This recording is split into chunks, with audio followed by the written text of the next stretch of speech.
Hi, everyone, and welcome again to another episode of Gaudium et Spes 22.com Podbean podcast and YouTube video.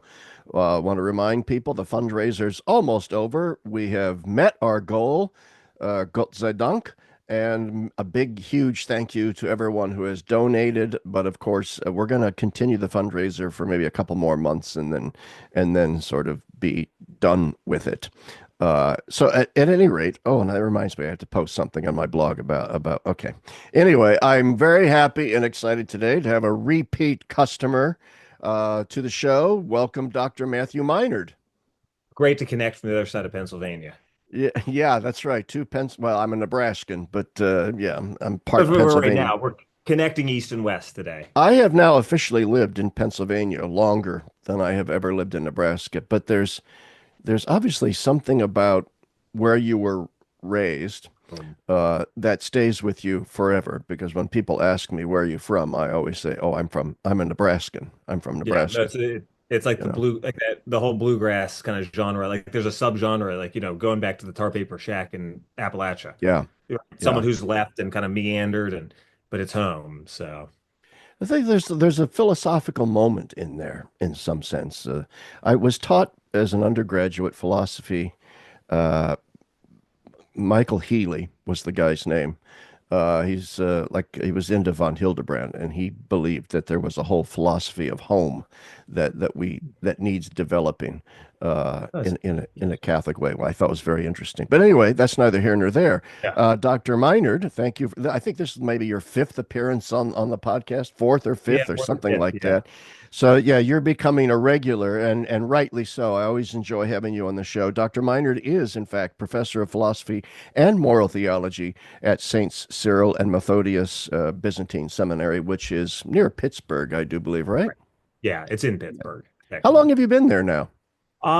It's the end of my eighth year.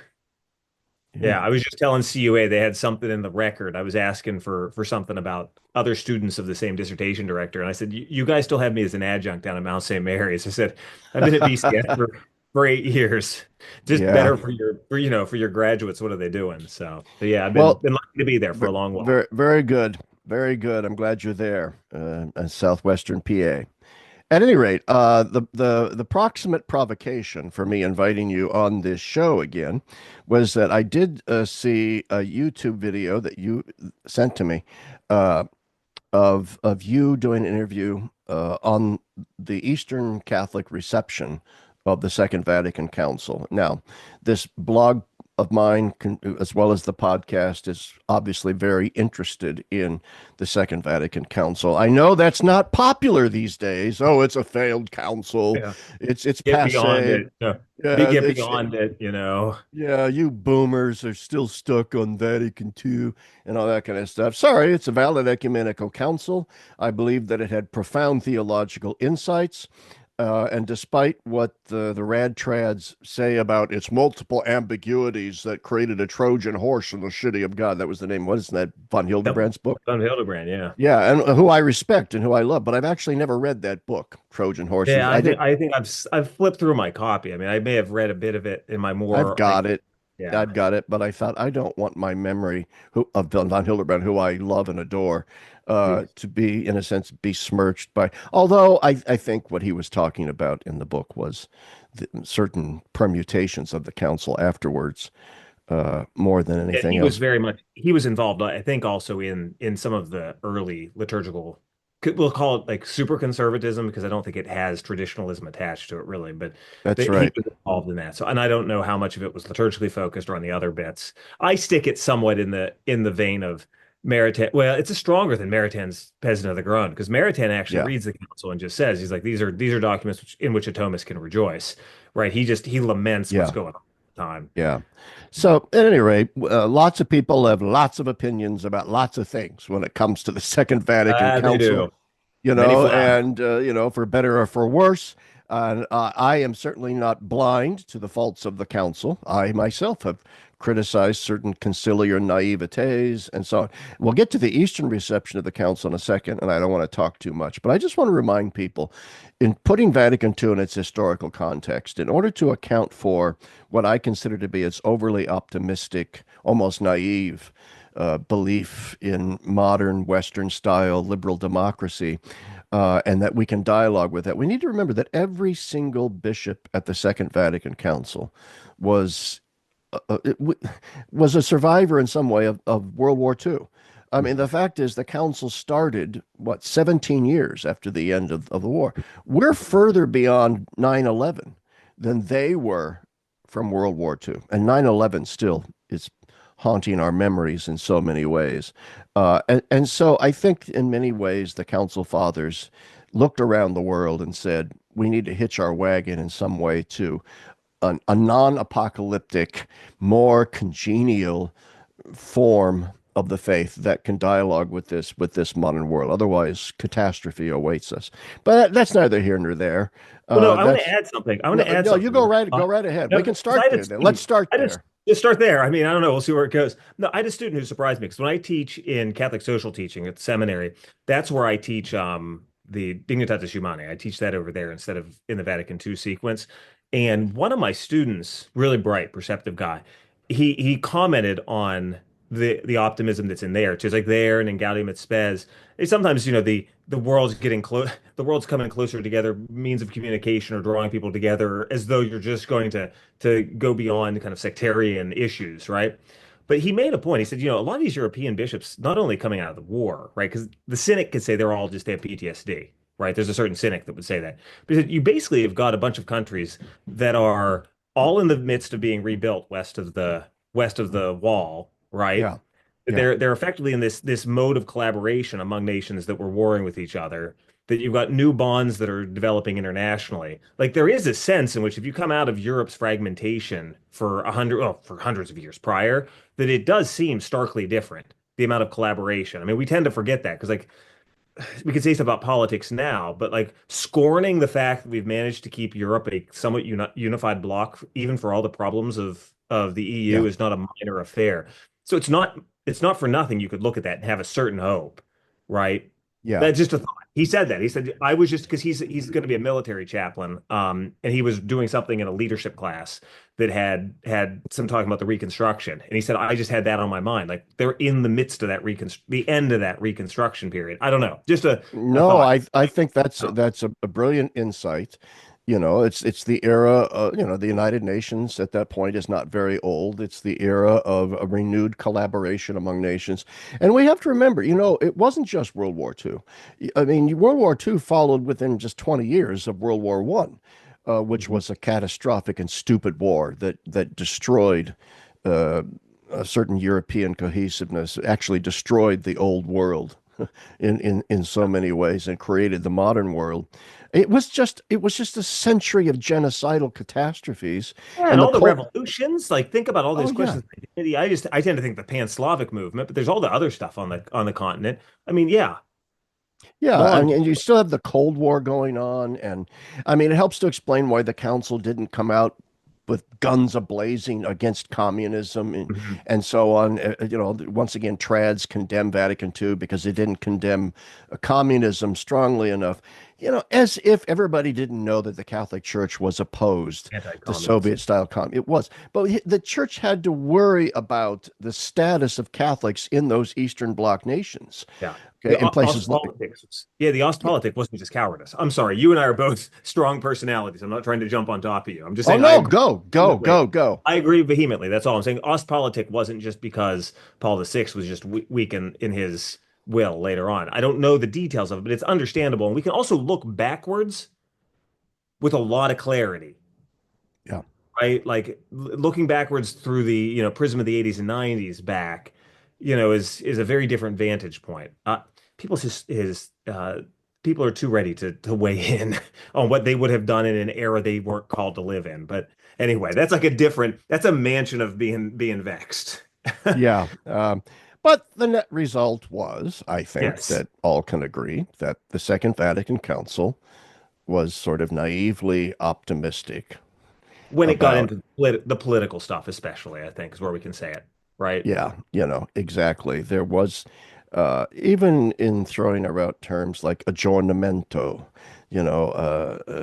opening the windows to the world, there was this sort of naive optimism in the power of dialogue, of, in a sense, solving so many problems. And I mean, dialogue's important, don't get me wrong, but Yeah. you know what I mean. Yeah, I think we're on the same page. We really are. I mean, Yeah. I may have had a period, when I was younger that I could have I could have veered in the trad direction, but I just never, thank goodness it never was my world. And so I've seen my mind's changed on the council. It sort of was just a background accepted thing as a kid, right? And then, then you get into your 20s and that's where, the risk of radicalization maybe could have happened for me. But especially being an Eastern, the East being an Easterner changed my mind. And I had to teach the council so many times that like, Yeah. grappling with it and figuring out how to approach it has been fruitful.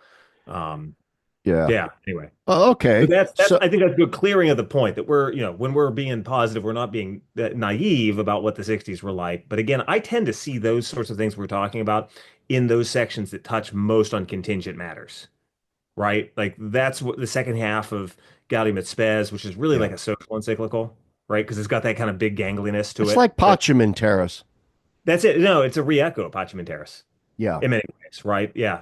Well, in fact, So there were council fathers who said that they wanted Gaudium et Spes to be, in a sense, a commentary on Pacem Terrace, yeah, an extension of it into the world. So anyway, let's get on then to the Eastern Rite reception of the Second Vatican Council, because I do have a lot of friends who are Eastern Rite Catholics, who say, look, our perspective on Vatican II is far more positive than the current retrospective from so many very conservative Catholics, and now look back and see nothing but decline and catastrophe. So you, go ahead and get us expatiated. started. Yeah, Yeah, exactly. I think you'll feel, and you feel free to take it a couple different directions because you're going to feel liturgy, you're going to feel questions of Resource-mont and pluralism, you're going to feel bits of ecclesiology. Like there are different places that there are implications here. So Yes. throughout. Yeah, it's like how to say, like in some ways, just to level set the experience of, and there are various unions that take place. The larger ones being from the time of Brecht in the very late 16th century onward, where you start getting significant enough groups of, be they Ukrainian or then later Romanian, the Melkite Catholics. They're later into the 18th century coming back into union with Rome for various reasons. So, for instance, in the case of a lot of the Slavs, I mean, sort of forgotten on the edges of the Russian world, and so our clergy and our practice was all so terrible that you're just sort of glad that you have an ecclesial institution that's going to pay heed to you. And some of those unions were envisioned in being bigger than they might have been, but the politics of the era then, at the last minute, created situations where I think that certain section of Poles then decided not to reunite, sections in Ukraine didn't. But being in this state of being a church of Orthodox origin, now in union with Rome, in nations which were Orthodox, created. I only say this because Cyril Korolevsky says it. It's kind of like a Stockholm syndrome that you start imitating. I mean, he doesn't have the term. He's writing in like the 20s or 30s, and he's writing an essay on Unionism. Um, but uh, it is. He describes it like a sort of Stockholm syndrome that you take on Western practices with regard to discipline, with regard to even liturgy. Great example, even though it's a United States phenomenon, but it's not unlike it. My church is a gangly, the church I go to in Uniontown, Pennsylvania, is this gangly architectural beast because it has a Roman style baldacchino. And that's all they had. They had no iconostasis, nothing. I probably had stations, I wouldn't doubt, because they used to do that instead of pre-sanctified liturgies, because basically the Roman Catholics in town just said, you're not Catholics. And so they basically just said, to hell with it. We're getting red albs. We're basically going to say St. John Chrysostom around a baldacchinoed altar. Well, they kept it when they got that iconostasis in the 90s, I think is when they put it in. They had nothing. They didn't have icon stands or anything. I was so blown away when they told me this. So you've got this, it's a kind of a Greek style. It's not Slavic style, but uh, very beautiful iconostasis actually, in front of this baldacchinoed altar. And probably like the moment that caught the schizophrenia the most was whenever they still had the predella stairs. And so you would look through the holy doors, and all you would see is the shins of your priest standing up. So they had to lower the altar. That was before I go in there. Um, but that's sort of an image that captures, what happens with regard to your formation. So there was not a great intellectual priestly formation, presbyteral formation in the early Unia in the Slav world. I'm not as Yeah. familiar with exactly the formation in the Melkite world. Situation was better there. Melkites were a little bit harder headed and kept some of their prerogatives.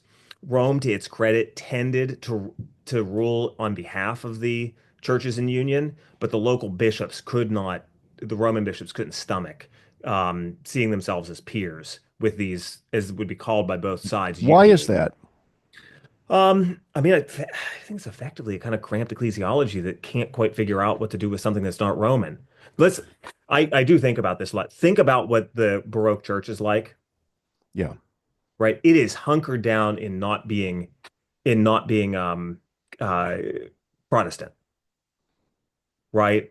Which is going to then exactly. be a certain form of uh, uh Italic and Andalusian, whatever you want to say, mostly Spanish uh Okay, yeah, well, let's stop there for a Catholicism. second. I mean, what you get in Baroque Catholicism is a church that is under siege. I mean, it's not just the Protestant Reformation, it's the scientific revolution, it's the Enlightenment, it's the French Revolution. Yeah, it's the So politics back. in the political, economic, scientific, philosophic, and religious spheres, the Catholic Church is under siege from all sides. So yeah, Baroque Yeah. Catholicism had wonderful strengths to it, but it did have a very thick skin in order to be in this defensive mode all the Yeah. time. Yeah. Yeah, and it's So, sort of like it strengthens certain elements of Catholic identity, modern elements of piety, because things were lost liturgically because of, he can drive me nuts sometimes, but Louis Bouyer describes it well in liturgical piety, even though mhm, sometimes I feel like I take it with a grain of salt because his own whipping boys are in there too. But he still, you catches some of the spirit of it though, some of the yeah. sentimentalism that amps up during the period. So it creates like certain clear references for this is what it looks like and what it's like to pray as Catholics. And again, you're right. It's Yeah. it's completely understandable. And you can see that probably, it goes all the way to Vatican I, right? Because Vatican I, Yeah. even the stronger ultramontanism is precisely an identity issue against against basically all of these encroaching forces. You can turn for a kind of source of certainty to Rome. So that seemed like the identity of being Catholic. And so you've got these So the weird. uniates, in come the uniates, and one of these things is not like the other, and then Yeah. that's the you're the odd man out. Yeah, they're ignorant, they're bearded, but they're not as well trained, different liturgy, practices don't match up. I mean, don't that's a long time of not developing the same ecclesial mind for how to think through dogmas, right? The theological Yeah. worldview and ascetical worldview is different. And so think about it, even though it's not the world of Neo-Thomism, but still it's a very scholastic world that comes out of Trent, right? Yeah. Oh, It's absolutely. Very, and very so scholastic. Yeah. And so you've got these, they don't fit that world. And so basically, in their education, though, and let's be honest, the Russian Orthodox did versions of this too. That's why the Old Believers came into existence. That was a liturgical thing, but their continued issues in the Russian church because they had to send to the West too, to academies. But if you're a uniate priest, I'm using that term advisedly, it's a bit negative. But if you're a uniate priest, you're going to be then trained in curricula that have lots of bits of Western thought in them, or you're going to go to Rome and then come back. Um, and so it creates a structure where you lose your identity. Your liturgies change sometimes massively. I mean, you make up low mass. There used to be a low mass form in the Ruthenian church and the Ukrainian church, at least. Very strange version of Wow. Saint John Chrysostom. But you replace pre-sanctified with doing during Lent with Stations of the Cross. You lose significant elements of your matins tradition and the chant tradition, and you don't work to organically connect back to the roots of your particular tradition in theology and asceticism. Also, did you lose your married clergy? Oh yeah, sorry, that's like one of those like used to it. In the old country, it was permitted. But here in the United States, that's why, for instance, ACROD exists, one of the well, and sections of the OCA, to be honest, of the Orthodox Church in America, are because of the decrees against married clergy. Yeah. Effectively, they were told here, either send your wives home or go home. I mean, only a only a celibate cleric could say send your wife home and your kids Well, home. yeah, and being a member of the Anglican Ordinariate now, I can attest to the fact that sometimes, not always, but sometimes the married clergy in the Ordinariate get some blowback from local bishops, local priests saying, well, why should you be allowed to get married and keep your wives and all that stuff, and we can't? So there's a sort of resentment built in there. It's Yeah. not in all cases, and I think it's beginning to subside just a bit. But Just it as a, exists. Let's be honest. Cardinal Sarah, in not too long back oh, history, I made a know. remark about this, basically treating the married clergy as a kind of concession. And that is not even what the Roman Church has ever said, right? It's never quite known how to peg it all together, but it's always made clear since the unions happened that this is something that organically developed in the traditions of the East, and that should be respected. Um, even someone like the sacramental theologian Emmanuel Duranzo, when he talks about this, and I think you could lilt this in an Eastern friendly way. I mean, he says it's very fitting that the priesthood is this celibate because it's clearly not. It's clearly a matter of just of ecclesial right. It's just a super fitting thing, and it's clear the way that our bishops are chosen from the celibates and so forth. That clearly the fullness of the priesthood is tied up with celibacy, but that doesn't mean that the regular priest, the priest that's non-episcopal, should Yeah. be viewed as essentially ordered that way. The way that Sarah said it, that really left a bad taste in Oh, my that was Eastern bad. ears. That was bad. I Yeah, know a lot of Father Daniel Dozier. Dozier. Hmm. Yeah, he really reacted strongly against that as well, and rightly so. I love Cardinal Sarah, but he was Yeah. wrong there, in that And, regard. and Now, one go more ahead. observation to get us there. I'm sorry, because I think you'll see it's not just my total rambling. So the way that datum from our churches is taken into account, even to this day, shows that I think some of the ecclesiological and theological insights of Vatican II have not even been really internalized. There's still a tendency, even among those who allow it, to think of it as a kind of just datum that's there, right? It's a thing we got to deal with. I'm saying that's even better Yeah, than Spraw's point. But there's actually an honest question to be asked. So, what does this tell us about the theology of the priesthood? What was missing from the Western articulation of the priesthood? Not that it was wrong, but there's something about the reality of the body of Christ in certain conditions in the East, that manifests something about ministry in the church, right? And seeing yeah, that as a locus to be considered for its own right is most definitely something in the great era, quote unquote, great, of uniatism that wouldn't be taken seriously, right? That there's something actually positively here from the East to be heeded. yeah. And I don't want to stray too far off the topic of Vatican II, which we're going to come back to. But the thing about celibacy to me is it's an important question that we need to take a hard look at. I'm not advocating for optional celibacy here. I'm not that revolutionary, but it says something, right, that it's mandatory. Okay, because in other words, if we lifted the mandatory element and made it optional, how many seminarians and then priests would get married? And I would argue that a majority of them would, which says something about celibacy should be a vocation that you don't simply accept grudgingly because the church asks it of you. Although that's a noble sacrifice. If you really want to get married and the church asks you to be celibate and you say, okay, I'm willing to give up marriage for the sake of the priesthood, hats off to you. That's a powerful sacrifice. Nevertheless, I do believe that vocationally, celibacy should be something that you embrace precisely as your vocation. I am called to celibacy. And that those who are not called to celibacy, perhaps, should still be given the option of marriage. I just throw that out as something that maybe the East can teach the West. Yeah, and I mean, the East can teach the West, when we say it's difficult, you shouldn't do it quickly, don't. Because that's like we have the benefit of trying to reinstitute it and see how difficult that is. Because it causes all sorts of there issues of how you handle like the discernment process itself, the finding of a wife, probably some of the potential scandals downstream. We just haven't had that yet here in Clergy America. divorce, Exactly. Like how do you, clergy kids. Although yeah. my pastor in the ordinary has 10 kids and they are the life of the parish. We love them to Yeah, death. no, I've known. I mean, the same thing. This can be really beautiful, actually. But then there's Yeah. also what's the role of the pani, the wife, because Yeah. that's a dynamic too. Yeah. But I do think like what you're saying is the idea of this because that's we do that. It's discerning. Are you discerning celibacy in the midst of your discernment for the priesthood? And again, I can't. I'm not making claims for the Western Church, right? This is not my in a sense. I've not dealt with the.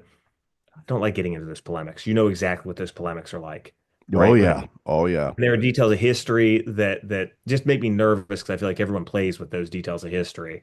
Yeah. But I can say that there's something that's I think it's actually good for certain parochial settings. It does work for us at least. I don't know. There's at least time to live side by side and listen to each other in a way that's not defensive. Where the Easterners don't feel like they're don't give into the feeling of feeling second rate, and that the Westerners think there's something just to see here, right? That's where you Yeah. first start. Yeah. Yeah. So, in that So, regard, yeah. go. No, I don't No, want to interrupt I was you. thinking maybe you're going to get us to Vatican II or Yeah. what. In that regard, Vatican II. What was great about Vatican II for the Eastern churches then? Yeah, and I bet you and Rodney Hauser could talk a long time on Lumen Gentium and the decree on the Eastern Church, Orientalum Ecclesiarum. Especially the latter document was a truly big deal, because it was a text addressing the importance of the unique ecclesiality of the Eastern churches, right? I mean, you've got multiple traditions in the Eastern churches. Um, but recognizing the fact that the sui juris churches really aren't just branches of the one holy Catholic Roman Church, right? Right. But there's a patrimony through which tradition, the paradosis of tradition, has passed in the Eastern churches that should be embraced and recovered. So interestingly, like the downstream, it's a short document, 6, 7 pages, I forget when you That's print it it. off the It's very website. short. And yet it basically fired up an entire movement, fits and starts, sometimes overzealous for thinking we're closer to union with the Orthodox than maybe we are, but that really actually like went back to the sources for our I mean in our theology, since our churches are small, so we don't have as many theologians. But you can think of someone like Coletta Anatolios as Oh an yeah. example, Summerson, um, people who are associated generally with the Sheptyski Institute, others at the Orientalium. That's a mixture of Latins and Easterners. Of course, if you wanted to get barbed, Taft. I don't know, did you ever meet Father Taft? No, never. Oh, he was a tough, for all I hear, liturgist. I mean, he was an Eastern Jesuit. He was a tough guy. He could be heavy-handed because he was a very his demands were high. He was a Jesuit with high academic demands. But you had intellectual Resource-mont, but also liturgical, basically cleaning our liturgies of Latin accretions that got into them. And so for instance, the Melkites have probably the most active press for all these books. So even though I'm in the Slavic tradition, I buy from them. They're more Greek in their immediate kind of, they've got little differences in their typicon. But we've got these just scads of Manaean books, which are our monthly cycle for all the feasts. And our Triodian, which is our the all the books for Lent, and then all of the Pentecostarian books, and I mean all of this for like the rich details of our liturgy of the hours is mostly living in there, as well as some of the bits for divine liturgy have been recovered. And in parochial settings, better ones, these elements are included.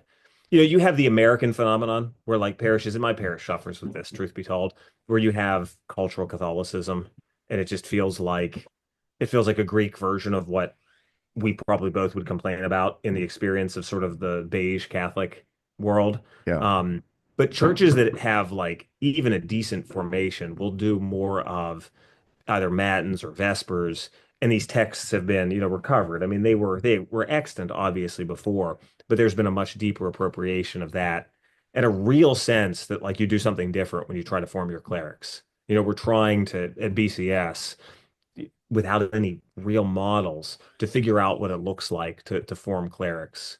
It's just hard because in one sense you're part of the universal church and you sort of have to talk the lingua franca of the universal church, which is an idiom that has scholasticism in it and just developments that are not orthodox because the church didn't stop at the schism. And neither can we think in those terms, right? But Yeah. yet has a deeper rooting in the early church, has a deeper rooting, hopefully patristically. So our guys do with Father Christian Kappas, they do a lot of primary source reading in their dogmatics courses of just up through the weaknesses. We don't do much up past the seventh council. We do, but it's crammed because there's this sense that our vocation is to try to not just be a bridge, 'cause that makes us seem like we're going to be gotten rid of, but that we're deeply engaged with the early church tradition to be a point of contact for the Orthodox. And so grabbing hold of that, I mean, imagine that in the world of, the world that I've done all the writing on, the translating. I mean, the 40s Yeah, and 50s were not a world in which, as soon as you stepped out of the bounds too much of ecumenism, that you're going to be, looked at as being a safe figure. Whereas very we're interesting. called to basically live ecumenism. I never thought I'd be at an institute where part of our main thing is ecumenism. Young Matthew would have thought, oh, it's a bunch of Susans from parish council crap, you know? Yeah, yeah, a lot of religious relativism. What does it matter what denomination you're in? What spoke on the great tire, I know. Yeah, yeah, yeah. That, trust me, all during my young formative years, one of the biggest problems that I had with the Vatican II Church was, and I had read the Vatican II documents on Protestants and, ecumenical relations and interreligious dialogue with Jews and Muslims. And I'd read all that stuff and I thought, okay, that's not bad. But then, the post-Vatican II aura, the ethos was, Susan from the parish council standing up and saying, well, I'm married to a Hindu. Why can't he go to communion? Yeah. And it's like, oh, for the love of, Yeah. Yeah, and that's the kind of stuff that just like then a trad will grab onto and just say, I mean, Yeah, this but fortunately, that's not, no, you know, we're, not the we're case. No, it's not the case. I'm just saying. I'm just saying. I'm right. like, groaning. Um, We but don't have to be alongside stuck in that. But alongside the other just kind of particulars, I mean, probably the deepest structural thing is at least beginning the work of seeing the way that, I mean, collegiality really matters. Our code of canon law even kind of opens with that across the face because we have the canons for the patriarchs and for the major metropolitan bishops, right? That they have certain prerogatives for the appointing of their bishops and their own self-governance that give, I don't call them firewalls, but they kind of are. They basically give firewalls that fix the notion of immediate jurisdiction that comes down out of Vatican I. Talk about a good example of like, if you want to say Yeah. that there's material continuity, I tend to say that. I just say that you have to somehow think it's super implicit because that immediate jurisdiction that the Pope has is only in view of the common good of the church and not the poking in to his branch managers. But we have to be honest. If we're honest, Yeah. it was tended to be lived out in that first way. Whereas Vatican II, by beefing up collegiality, and the necessary role of the bishop, like it's the church's constitution really is like, and not that people didn't say this beforehand, but boy, you needed to emphasize it that the bishop's role is so necessary that it's not as though well it's nice that they're there, but the Pope's got it all in himself, formally, eminently, and the bishops help out. And that's very important for our identity because if you have a head of a church that has real authority as patriarch, it changes your ecclesiology. I mean, it's a very different ecclesiology. Our metropolitans function with their synod in a way that I think would be better for the West to start to slowly work in that direction. Well, if that's what synodality means, sign me up. I'm all Yeah. for it, Oh, yeah. rather than this, what, in 2028, we're going to have an ecclesial assembly. What the heck is an ecclesial assembly? It's no Uh, longer a synod of bishops, it's an ecclesial assembly, and there'll be lay people and religious men and sisters that, and priests that aren't bishops, and they're all going to do what it sounds. exactly? I think you were probably a sufficiently sarcastic whippersnapper that whenever you had an assembly in high school, you didn't like it. That's Doesn't it right. just? The very word assembly. Exactly right. The very Yeah. word assembly. It takes me back to what we used to call junior high, the junior high and high school years. Yes, Yeah. absolutely. So, but this issue though of ecclesiality is so important right now. Synodality aside, and all the crazy debates surrounding that, and most people know my rather negative views on the whole affair. The fact is, it would seem to me that the teaching of Vatican II on the role of the bishop, is really central to this issue of the right of Eastern Rite bishops to go there. I mean, let's face it. You mentioned Vatican I. Heck, right up through Pius XII, you still had Pius XII teaching that the three munera, the three functions of a bishop, to govern, to sanctify, and to teach, all come to him directly from the Pope by way of delegation of papal authority, rather than in any way, shape, or form coming directly from God by divine right via their consecration as a bishop. Vatican II it doesn't tweak that doctrine, it reverses it. It does. It just Yeah, this reverses it. I know No, this is because I've done this stuff on Journée. That's like the strongest stuff in him is when he's most like theological. But boy, yeah, this he tends because he's being a faithful guy back in the 40s and 50s. that's right. Is that And that's line? what you had to do. And Okay, so that brings me to this book that I've brought up numerous times on this podcast, and which you also have read. It's called The Disputed Teachings of Vatican II, uh, Continuity and Reversal in Catholic Doctrine by Monsignor Thomas Guarino. I do believe he's retired now. He was at Seton Hall for many years. So to repeat that title, The Disputed Teachings of Vatican II by Monsignor Thomas Guarino, Guarino. And he makes it very, very clear there that this is a reversal. Collegiality involves, I mean, but then Guarino says Vatican II, though, is kind of clever here, where he says the word he uses is the council in this instance and in a couple of others. The council masks it, it masks the fact, which is a polite way of saying it tries to hide the fact that it is in fact reversing a teaching.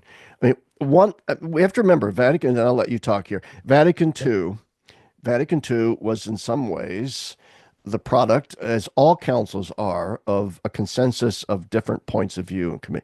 And so the theological commission, and Guarino brings this out, had sort of Ottaviani traditionalists on it. It had Resource-mont guys on it, Monsignor Philippe, and it had Congar and Bouillet, and these so it had all kinds of different voices. And so there's this tug of war going on essentially at Vatican II between the three factions, the traditionalists, the Resource-mont guys, and then the liberal wing of Resource-mont and the Concilium yep, progressive guys. And so Paul VI had a headache on his hands. Like in Lumen Gentium, they had this great debate about collegiality yep. and the three munera of the bishop. And so the traditionalists are standing up and saying, well, then what's to hold the church together? What's going to bind us all, to Rome and so forth? And they eventually go ahead and pass the change, reverse the old teaching. But it was so contentious that Paul VI added at the end of Lumen Gentium, the famous Nota Previa, where he says, look, all controversy aside, the Pope is still in charge of everything, so don't worry about it. Yeah, So there you go. yeah. Anyway, that's Well, my ramble. So you can ramble now. yeah. And so Guarino is, of course, I think a little bit in his theory of development. Um, he feels more he's comfortable with the plasticity that maybe is not the same as mine because he's got what's his my guy underneath the surface. My goodness, now what Boyard is Oh yeah, underneath. And there's, as you know, there's sharks in that water because of my work with the scholastics. But still, this is exactly the dynamic nonetheless. This kind of reversal happens, in part because you're basically trying to nuance what's coming out of, I mean, the conservative position of the 60s is different than what 1870 was, right? But it's sort of this line. But the mind of the church, we'll say the Orthodox, lowercase o, Orthodox mind of the church is such that it has these three parties. Right? Some of the more concilium wing is drifting to the edge of not being part of that Orthodox mind, and yet, right, they're coming out as still the same, for lack of better terms, because it's a big catch-all, Resource-mont attempt to realize that the church's mind is not just this thing of the last 100 years or so, or 150 years, kind of a certain kind of scholastic yeah. approach.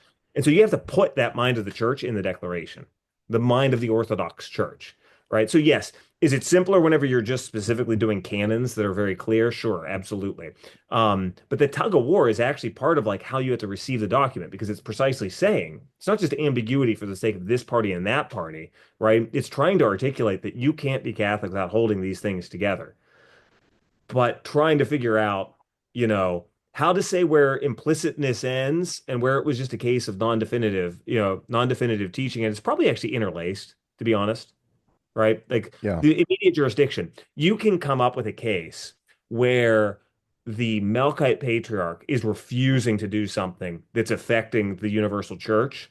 And after the Pope appealing to him through multiple channels, he doesn't do something that technically the Pope would have to intervene. Like you could get that case, right? Oh yeah, and I don't think But Guarino would disagree. Yeah, no, I don't. But what I do think is that I don't think most people who read Dei Filius, or not, sorry, that's what I'm always doing, Pastor Aeternus, in its context, they would not be comfortable saying like, all those qualifications that it has to be very yeah. specific, right?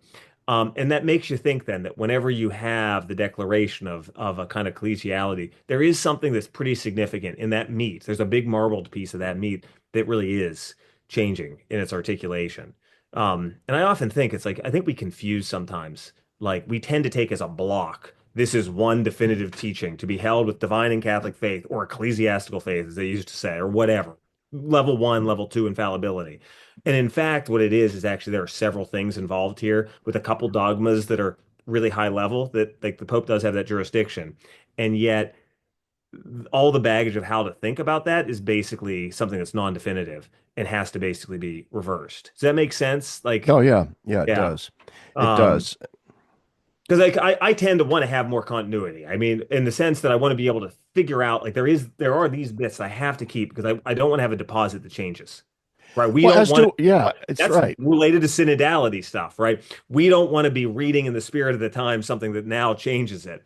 And yet we should recognize the fact that in that one cluster of what we take as being kind of the dogmatic point of Pastor Eternus, it's actually a real thin layer that's in there. And there's a lot of stuff that we attribute to that layer that actually is non-definitive. That's very, very important point, I think, Matthew. Even Guarino, I mean, we have to emphasize Guarino is a very orthodox guy. And throughout the book, one of the reasons why he wrote the book was to show, I think anyway, to show that even in the midst of these little minor reversals, like you get with the three munera of the bishop, but maybe slightly a little bit on religious freedom, you get Yeah. some of these reversals. Guarino is at pains to point out this is in the service of a deeper continuity. This is not this is not God's doing a new thing, immanentism and relativism. Yeah. It is, in fact, an appeal to some element of the tradition. And that maybe adjustments have to be made in order to set the tradition aright after certain things got overemphasized or something. So continuity is, and so what I'm trying to That say is Guarino, when he says Vatican II masks things, it's doing so out of a genuine pastoral concern that continuity is emphasized. Yeah, that it basically creates the hermeneutic for reception that sees that you ultimately need to basically see what is that through line of the deeper continuity, right? Like whenever you stop to think about how the approach to you shouldn't go baptizing people without their parents' permission, no matter what some Scotists and a few Thomists, but luckily not most of them. It was actually for whatever reason, the Franciscan line said you could do the baptisms of the Jewish infants. From what I understand, that's what Journet says. Or But like kidnap them. I know I know you can't have Mortara not in the back of your mind, right? Yeah. But like the through line of the fact that for a long time, though, the natural rights of the parents are recognized there, as well as, I mean, a tradition of, it usually was under the form of if someone was in the wilderness and they Yeah. God wants to save all, and if they work with grace, somehow they'll have enough implicit faith to be able to believe, right? I mean, there's in a sense nothing anonymous Christianity, the only thing in there that's new is the fact that it's claiming like something that's way too positive, that it's just present. The positive inclination is just sort of there in our nature. But there's an entire long tradition of basically dealing with these issues of implicit faith in the age that we're in with Christ. That if you can dip back into that, you can start to say, there's a real renewal of how to think through living together in a pluralistic society that we have to articulate the truth that societally adheres to get us in touch with that truth about the individual. Does that make sense? Think of religious liberty. Like No, I'm trying no, to yeah. dip into the religious liberty bit. Yeah. Oh, Uh, yeah. and you are tapping into something that's very like it's a deep taproot that like once you get in there, um, you could have people who are relatively conservative, no, relatively conservative like Journet, or someone who's super conservative like Fenton, even, although he's going to hem it in more, that all recognize, the role of that's there are many means of implicit faith, but that kind of implicit faith. But then when you talk about the question of religious liberty, it's going to be much harder. I mean, Fenton, right, is trying to get Maritain condemned for precisely these sorts of things. and they don't see that 19th century experience against liberalism, which if anyone listens to your podcast and thinks that you're pro-liberalism, they need to just stop listening because they know where you stand.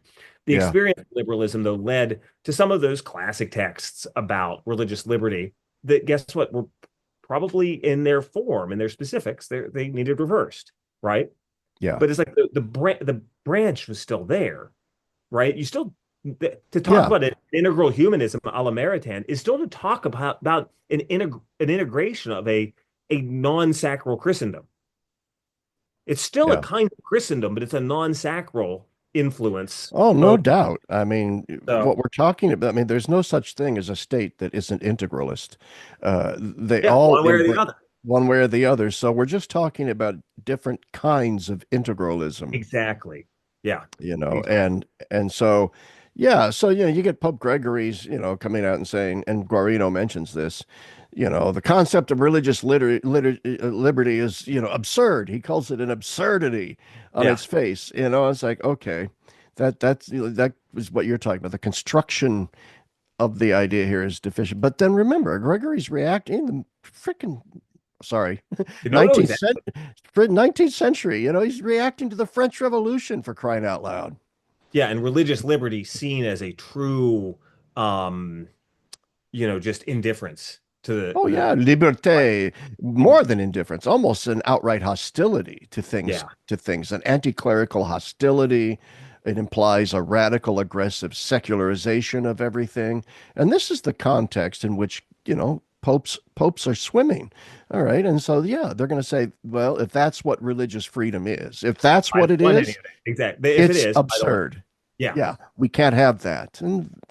But then later on, even Ratzinger then comes out and says, well, the fact is, truth is related to freedom. Freedom is oriented to truth. And you can go back into the tradition and find scads of church fathers and so on saying, no, the faith can't be coerced. Well, yeah, exactly. That's really the a deep taproot of all this too. It's Yeah. exactly that. Is exactly that. You've read, I'm sure you have, because it's coming out of the John Paul II Institute, that volume by Healy, isn't it by Healy and Schindler. Schindler's, yeah, where they have the schemas of on religious liberty. Oh my God, They it's a great, big, huge, thick book. And boy, is yeah. that valuable. Yeah, that's a very valuable book. I forget the name of it. Something human dignity or something. I thought it was right here, but Yeah, well, I've got it floating around back here um, somewhere too. And its great value is that it gives us all the various schemas. schemata is yeah, Yeah, schemata would be schemas. yeah. What's the plural of schema? Schemata, yeah, but we're Schemata. Yeah. Americans, Yeah. so The schemas. All right. Yeah. And it's fascinating because once again, you get a sort of insight into how the council's deliberations went on. Those who say, in other words, that, okay, the progressives controlled the council and deliberately put little time bombs of ambiguity in this. No, that is not how it happened. yeah, no, when you look at those, I was doing it for this class I got to teach this summer. I'm trying to do some of this stuff that's relevant to the East. I'm going to try and crank out some translations for my students to read. And my gosh, I mean, how to put it, it's kind of like, there's a point, I'll get back here. Some people, talk about September 11th as though it was an inside job. It's like no one talks to each other in the government, right? Like you can't get that level of coordination here as well. I mean, Or that we never landed on the moon. yeah, it's like no one's keeping that secret. That would have been out so 200,000 NASA employees in the 60s yeah, and not 70s. one. They all kept the secret. That level of coordination. So you have to have an immense coordination. And you see like that it's it's the genuine mind of the church, the bishops, and acting, yes, with their parity as instruments, but also the bishops enunciating like incredibly important points. Like, I mean, sometimes it's tedious at times. I'm trying to think Yeah. which section of tedium do I need to get, but it's because they're taking it seriously. Yeah. This is a serious affair. And so you end up in Dignitatis Humanae with a document that clearly has little compromises built into it, but it flat out states that this document in no way changes the traditional teaching of the church on the issue of religious liberty. And by traditional teaching, they mean, well, the preference for confessional states, if that If it's ideal broad. should present Yeah. itself. But, and here's the caveat, it says, okay, confessional states are great because all states are confessional, so why not have a Catholic confessional state? But one of the elements of the confession in the confessional state has to be the guaranteeing of religious freedom. Exactly. Yeah, precisely. I mean, that's actually just the way to at least present it. I don't know if there's some who will howl, right? I mean, I'm sure there are because there are those, as you know, it's what started the SSPX, is especially that document. Oh, Um, yeah. Even though Lefebvre voted for it. did he vote up on it? Yeah, he voted yes. But then Okay. he later recanted. He later said, Oh, see, here's the deal. And Guarino points this out, right? There was pressure brought to bear on some of these bishops because many of these debates on the floor of the council went on and on and on, and they were spinning their wheels. And it's one of the reasons why the documented liturgy got published first. It's the one they spun their wheels the least on. They were working on Dei Verbum, but they just couldn't work it out completely. So they end up doing Sacrosanctum first. But anyway, because of the wheel spinning that was going on, Paul VI started leaning on guys and saying, look, we know that there are still issues surrounding these documents, but we need a united front. We can't have votes going 800 to 700. We no, we you know, we have to have a consensus. And so Lefebvre said that he voted for Dignitatis Humanae in order to go along with the Pope and to make sure that a consensus was reached. But then he yeah. So later 'cause I knew he did most. I just didn't. I see that one. I guess I forgot that fact. You know, it's interesting if you look at the vote counts. The one I think, if I'm correct, they got like the most negative votes is the one on social communication. Oh, I didn't realize that. Yeah, it sticks. It's not a huge number. It's 200 and some or something like that, 300 some, but it sticks out as weird. And like, I guess it's maybe because it's so unimportant. They just didn't care if there was that much dissent. Um, although I I know finally someone, get to vote no, and it doesn't matter. it doesn't matter. Although someone I knew, I don't know. I don't think it was David Augustine whom you've had on, but I don't know why he comes to my mind. Someone said to me jokingly, like, should teach the council, maybe Richard DeClue even, we may have been joking, teach the council as its hermeneutic is that document. Because it would be such a weird take, right? You skip that. That's the one if you're teaching the documents of the council, you just tell the students, read it, we're not going to lecture on it, you know? Yeah. Well, speaking of hermeneutic, I mean, I just submitted, J.D. Flynn asked me to write for The Pillar, and so I submitted my first opinion essay for The Pillar today to him. We'll see whether he likes it or not. It's on the reception of Vatican II, essentially, and the proper hermeneutic for approaching it. And my claim is that the council is, in fact, a Resource-mont council that with strong Thomistic elements, and that therefore and that John Paul II and Benedict, and I'll get I want you to comment on this, and that John Paul and Benedict, being Resource-mont theologians, give us a proper magisterial hermeneutic for interpreting the council that I fear is actually being ignored. And therefore, I think there's a great need to double down on the fact that that's what the council was. It was a Resource-mont council. Now, I say that with all kinds of caveats, like, okay, Sure, we have a I long enough relationship that this can be said now. I think several years ago, this would have ended in fireworks, right? I Maybe think started so. by me. Yeah, So but let feel free, just let it oh, loose, we're not in man. music. 'Cause it's first of all, at a certain level, it has to be admitted because in the way the documents are written. I mean, consider, for instance, Dei Verbum. Um, even as a Thomist, to be honest, like even as the guy who does the stuff I do for my academic stuff often, um, that old dual source approach was littered with problems because it was basically I mean, there are issues with the De Locis Theologicis of Kano, but there were also things about theological methodology that needed to be settled, and it gave a kind of first step in that direction. But if you remember, the De Locis is about theological methodology, 10 different loci that you draw from in order to Yeah, stabilize your conversation in theology, etc. The two sources is this, like it's something very different from that. It's basically this polemic thing that's downstream from anti-Protestant concerns that then basically creates that two channel, like the two separate sluices of data. That really does it kind of like it sets the problem in the wrong way, right? It sets the problem up wrong, so you don't understand revelation and you can't get your right Christological grounding because you're always sort of trying to force these proposition streams back into salvation history, and it doesn't work, right? It's like, so that's my way of saying the document clearly is fixing something that's very like off in the scholasticism of the 20th century. Um, something similar could be said, let's be honest, about Lumen Gentium. So I'm a Journée guy. I'm even roped into now doing the fourth volume on salvation history, which he's Good. beautiful. I didn't want to do a big volume again. They're just so big. But the young man who's going to do it got a job, and that's good for him. So I'm going to do that one. So I see, like, there's him. Of course, there's obviously Congar and others who are doing ecclesiological stuff for the Council, Mersch and others. Um, but still, if you look at what scholasticism was in its De Ecclesia treatises on the whole, it Yeah. was effectively it was effectively the tail end of the apologetic theology. Because Yeah. after you did divine revelation, you did the church because you need to know who's the one true church who proposes the truths of faith. So you're basically like, if you think about like how they're teaching with Thomas's Summa, you're at the beginning of the prima pars, really far away from your Christology, even technically far away from your pneumatology and your Trinitarian theology as well, right? And so a kind of recentering of the notions of ecclesiology is something that's different than like the broad run of scholasticism. And I mean, so much so that like to this day, I know scholastics, some of whom I'm very close to and like, I consider very close friends, that still are like say there's no De Ecclesia treatise. I think how can you have no, treatment of the mystery of the church as a revealed mystery? So that indicates something. That's a leftover. That's a leftover, I think, even from that Yeah. era.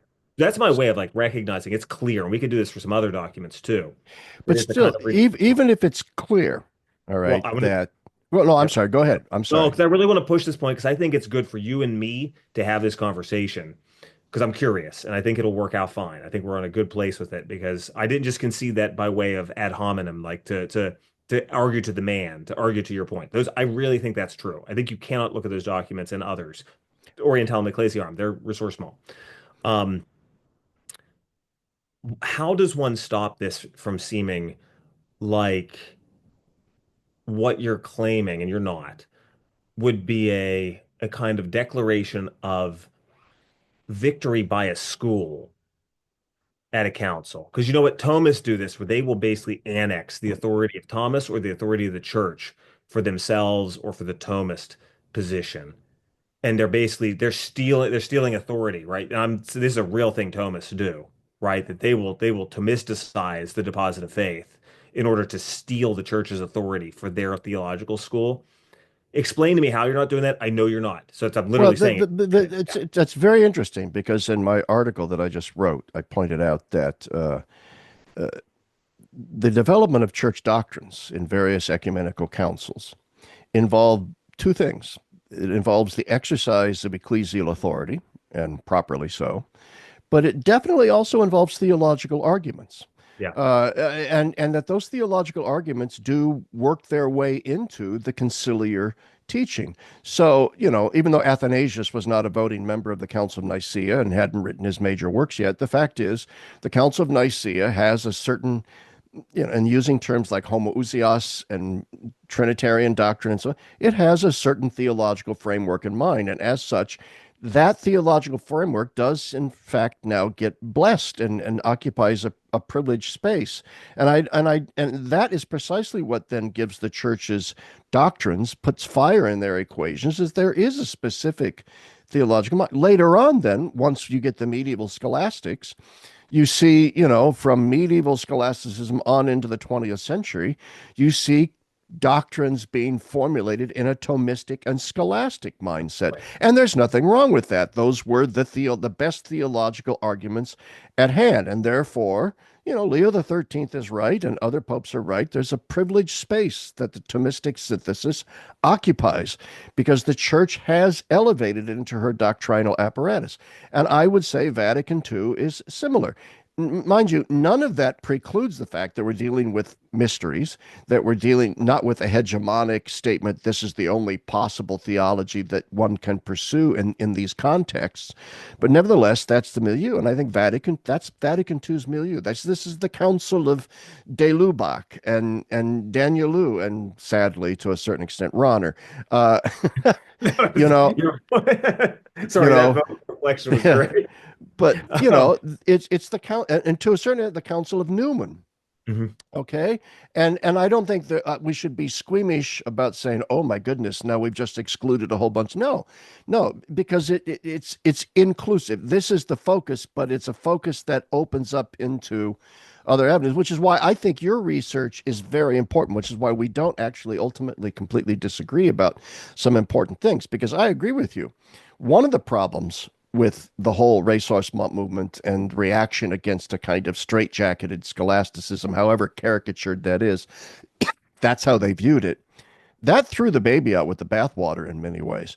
And so there is a need to retrieve the great riches of Baroque Catholicism, the great riches of the neo-scholastic synthesis of the 19th and 20th centuries, the riches of a Journet, a Shaban, these kinds of people. We need to, and that's why I'm a big fan of the project of Resource-mont Thomists, scholastics, neo-scholastics, and Resource-mont guys straight up coming together to say, okay, here's the theology of the council. It was largely Resource-mont. How can we supplement that? How can we build on that? How can we Yeah, I move think forward? yeah, because I think it is just I mean, church lived for a long time. Let's just think from like, I don't know, let's say Vienne through Vatican I, like just staying in council terms, that the categories are clearly marked in those doctrinal and dogmatic statements are clearly marked by scholastic vocabulary, right? When you talk about the beatific vision, the Oh soul is yeah, form of body, the jeez, way yeah. that the The way that Marian dogmas. so even whenever you have things, yeah, Marian dogmas, yeah, exactly, obviously there, but also two things at Trent, right? I really try to emphasize, it's actually this is Garrigou in me, to always emphasize that none of these dogmas have the same sense as the complete synthesis from which they come, such that the church doesn't consecrate a theological school. So like when the Right. church talks about sacramental causality is the example I always use. Church takes t trouble even at Trent to leave enough room that even the more occasionalist Franciscans have room to be within orthodoxy, right? But one Yeah. thing I probably don't think about enough is like it's still within though a certain set of bounds, right? There's a bound of scholastic idiom that's still, I mean, it's pretty strong, right? Like it's a strongly scholastic idiom. And I guess the only thing I say is when one says it's a ressourcement council, I think you can't avoid granting that. I was just trying to figure out how many knots I had. You can't avoid granting that because dogmas will always be marked by the time in which they are enunciated. I just Yeah. always take pains to avoid. I'm doing this just as much as the Thomists, to be honest. And I guess it's like me just wanting to say I want the some similar nuance in whatever form to come from others that church still doesn't consecrate it, but she has now made part of her essential language this language, which is something then the Thomists have to take, I mean, quite seriously. And by language, I don't just mean the terms. I mean this approach to Yes. Yes. discursive theology.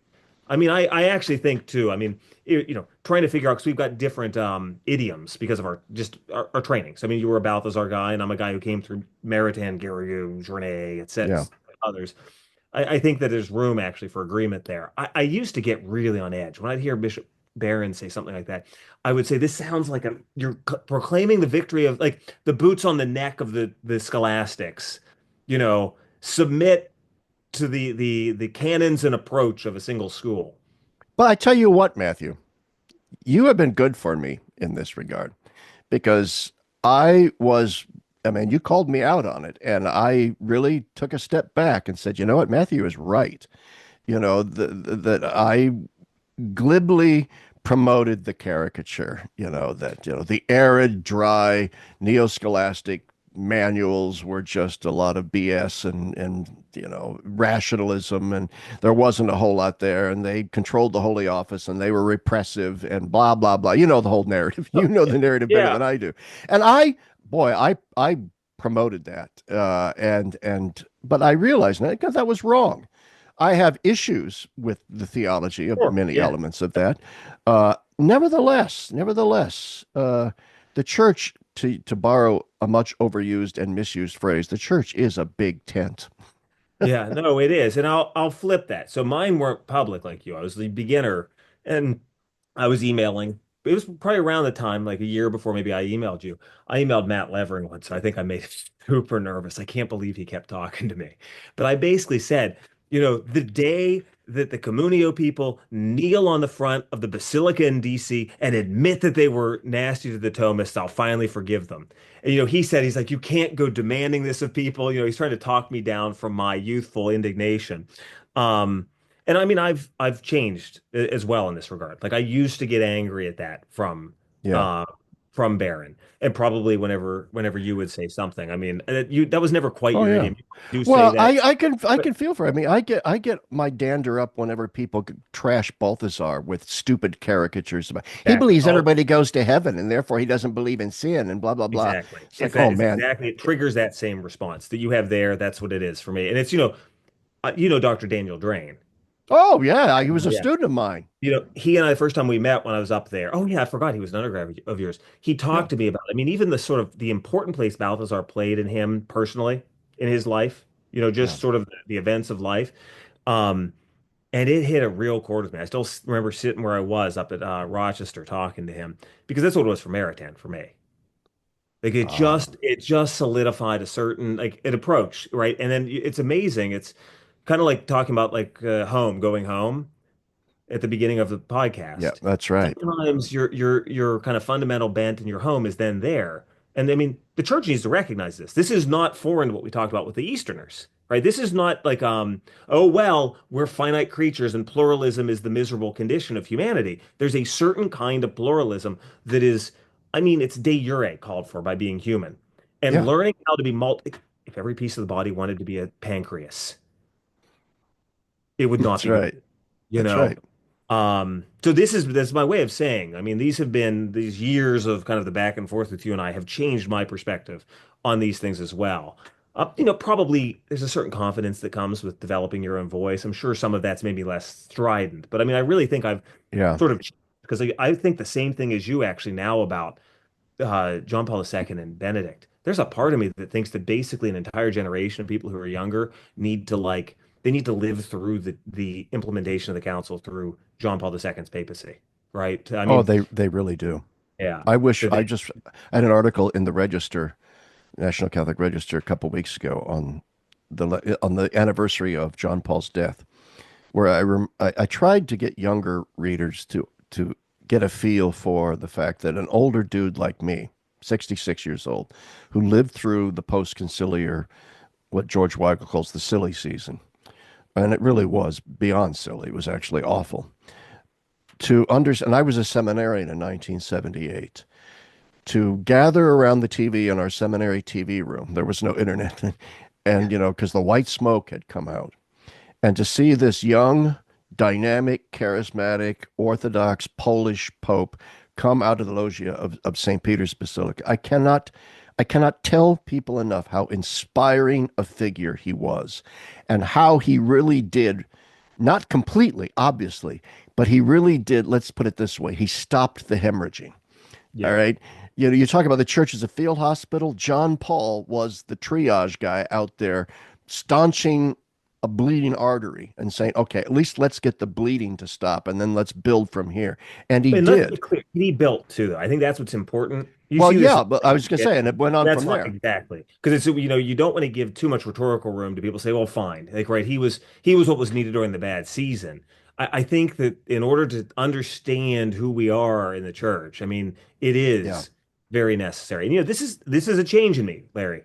That wouldn't have necessarily been me. I mean, there was a bit Yeah. of me Well, very early on. I used to good. talk about like just set it back. You know what I mean? Just like we got to kind of but if I complain about how you can't do that because I get so mad at Thomas to only worry about Thomas's own words, right? And if I say you have to basically live through the history that has been lived through and accept it, well, then you have to live through the acceptance of the council that went on then.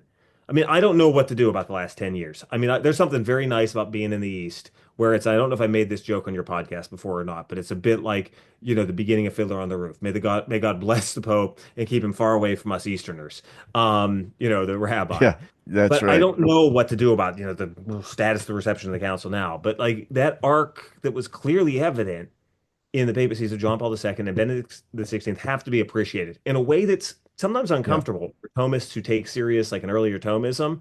Like you have to do a certain asceticism and not just be kind of playing for your side. I'm talking to myself.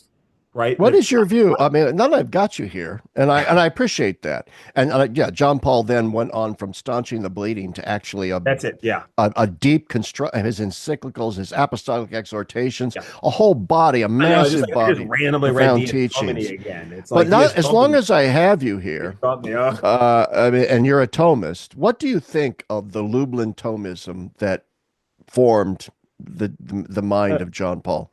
Yeah, and I'm not sure what to make of it because, right, when you read those early essays of his, right, you even feel that he's more thinking like an Aristotelian. What's the name of that little volume?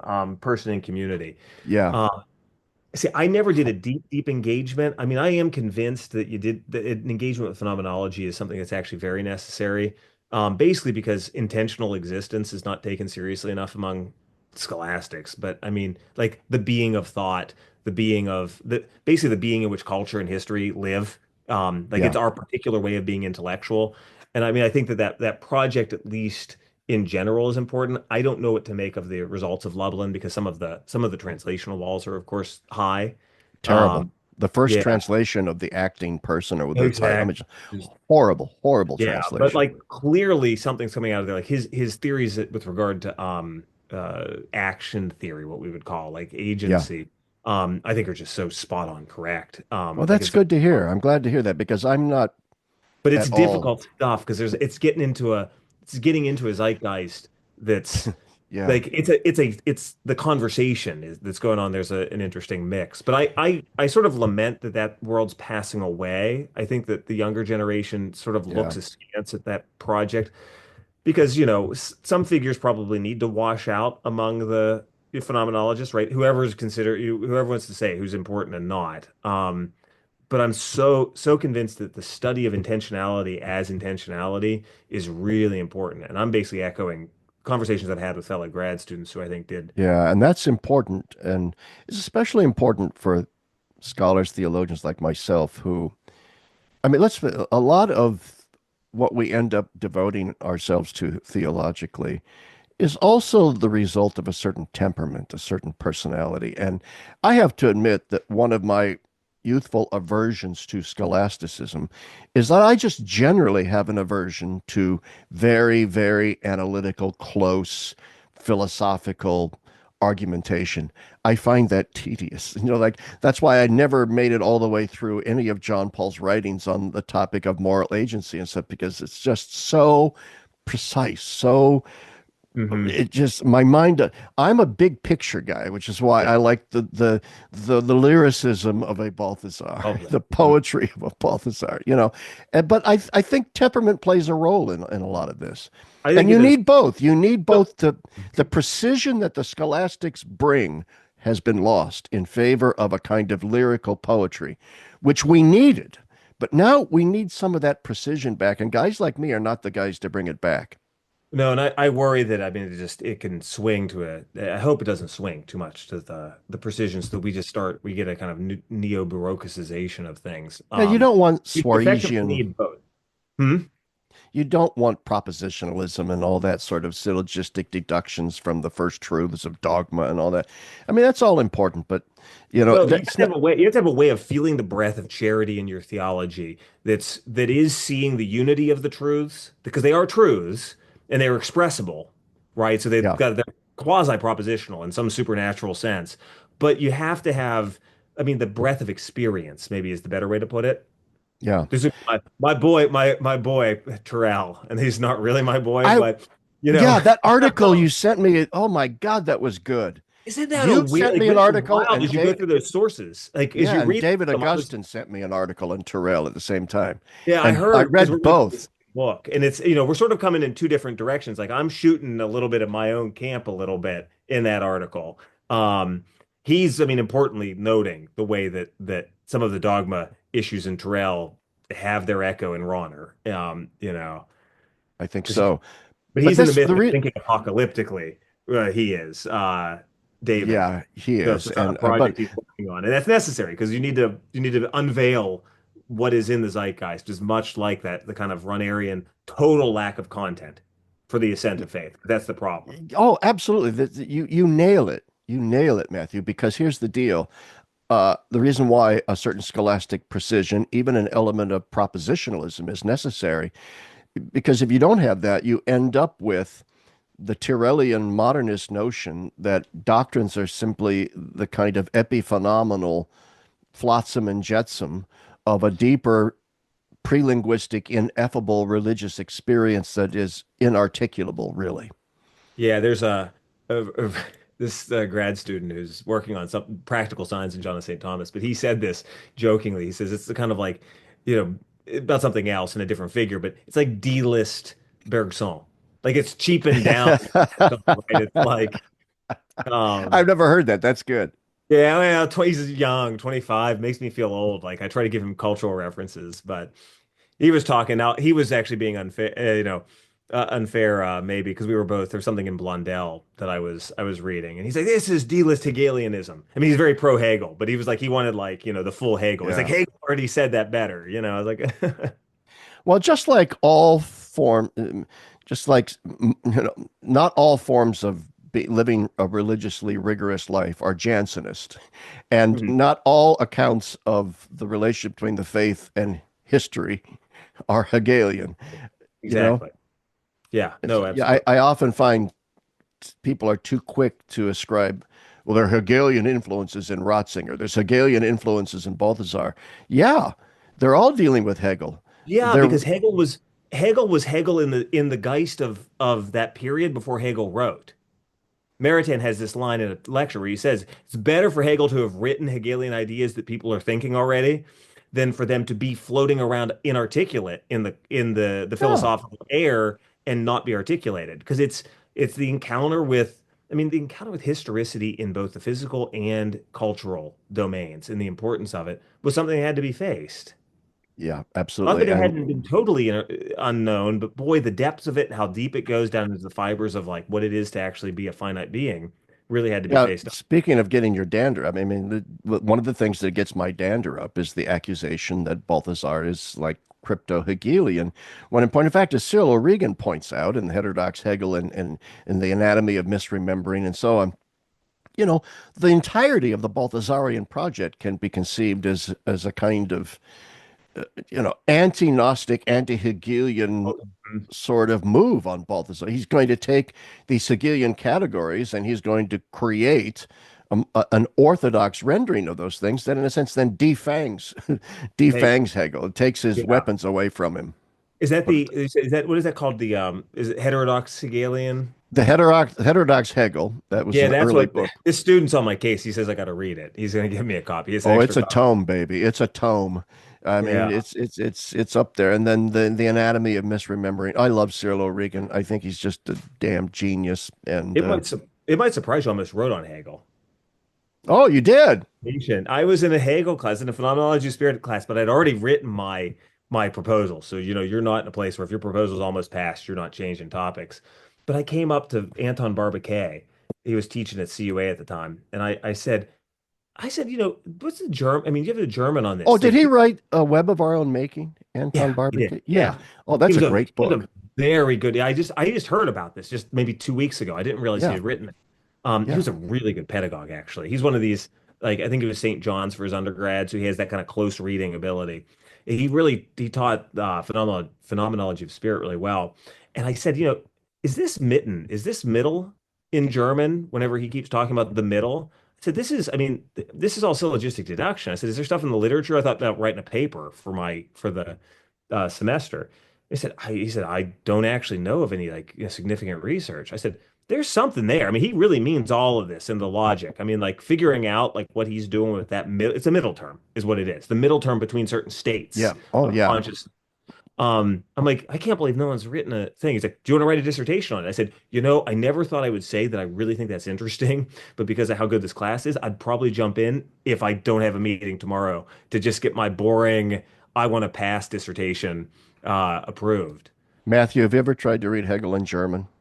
No, no, no. My German, I survived and was done. You probably Well, had to. if you wrote a dissertation on Hegel, you probably would have to Oh, it learn would have been a German number of years. It would have been a number of because extra years to make my German my better. dissertation director, Edward Oakes, Jesuit, the Mhm. late great Ed Oakes, I wanted to write my dissertation simply in everything from Balthazar that had been translated into English. And he said, no, no, no, no, no. And he started sending me huge chunks of untranslated. Well, the theologic had not been translated, and large chunks of the theodrama had not been translated, and so I had to Oh yeah, wait. see, I'm thinking in terms of today. You're right. You had a lot Oh, that I'm old, man. This is like the early 90s. And I mean, Fessio and Ignatius Press were just, I mean, the first volumes of the aesthetic came out in the 80s. And then slowly, slowly, everything else gets translated. But then Oak said, even the stuff in English you need to read in German. So I'm just saying this. Thank God you didn't write on Hegel because I, you probably would have been required to wade through his German. yeah, I think I had something from like Schlegel that I had to translate, which is odd, but that was our selection for my test. And then I used even back 10 years ago, I mean, I used digital help whenever I had a couple dissertations on Hervaeus Yeah. Natalis.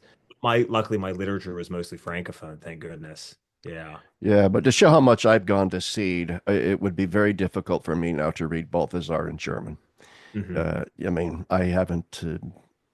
You're a translator, so you know how quickly these things Yeah, fade in your mind. yeah, You you know. have to keep. I mean, I always actually keep something devotional, especially given that I use nowadays so much more digital tools, like to You know keep how my I thought. learned German? I read two guys, Guardini and Pieper.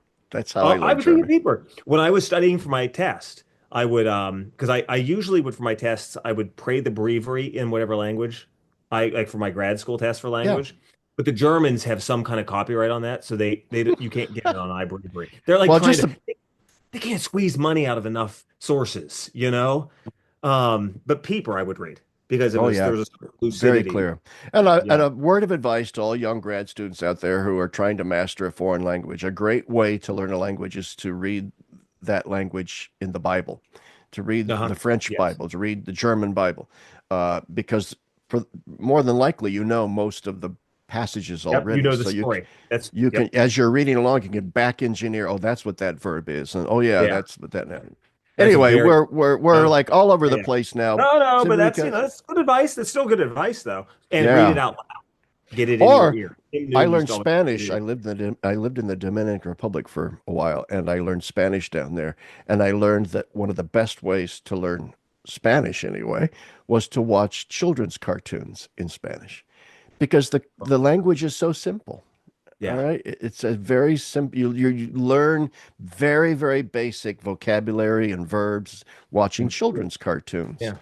Um, and that was so I ended up with the Spanish of Daffy Duck. Well, my kids sometimes watch Peppa Pig in French, so there you have Anyway, it. thank you Well, for being on the show today, Matthew. Any last words to the audience? no, just have a good. I mean, I presume it'll go up pretty quickly. Oh yeah, I'll probably put it up tomorrow. So have a blessed, to you and to That's viewers, blessed right. week. Holy And Week's coming up, Palm Sunday on Sunday. So yeah, blessed Holy Week to everyone listening. So thanks again, man. This was a great conversation. I had so much fun. this is great. It's like All right. time flies. All right. God, yeah. Anyway. All right. Thanks, everyone. And thank you, Dr. Minard. Bye now.